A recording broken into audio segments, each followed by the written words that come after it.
নমস্কার বন্ধুরা, আজ মঙ্গলবার, এখন বাজে সকাল 7টা। তো ছেলে দাঁড়িয়ে আছে গাড়ির জন্য, ওর গাড়ি আসবে স্কুলে যাওয়ার।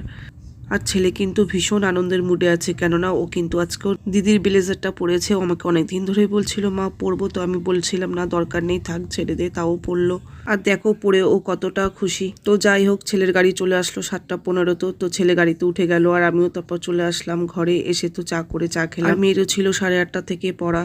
আর ছেলে স্কুল যাওয়ার আগেই কিন্তু আমার স্নান পুজো সমস্ত কমপ্লিট হয়ে গেছে। আর আজকে টিফিনে ওকে আমি রুটি আর সুজি দিয়ে দিয়েছিলাম। ঘরে তো সেরকম কোনো সবজিই ছিল না, তবে ফুলকপি, চাল কুমড়ো আর মিষ্টি কুমড়ো ছিল। আর আমি মটর ডাল ভিজিয়েছিলাম বড়া করার জন্য। চাল কুমড়ো আর মিষ্টি কুমড়ো দুটোকে একসাথে কিন্তু আমি রান্না করেছি ডালের বড়ি দিয়ে। আর ঘরে একটা ফুলকপি ছিল, সেটাকে আলু আর বড়ি দিয়ে ঝোল করেছি। আর যেহেতু মঙ্গলবারের জন্য একটু অসুবিধা হয়ে গেছে, কেননা মঙ্গলবার তো আমরা নিরামিষ খাই, তা না হলে তো মাছ আর ডিম তো ঘরেই ছিল। ঘরে যা সবজি ছিল সেগুলো রান্না করেই কিন্তু আমি বাজারে চলে গেছিলাম। আর দুপুরবেলা খাওয়ার আগে কিন্তু গরম গরম ডালের বড়াগুলো ভেজে নিয়েছি।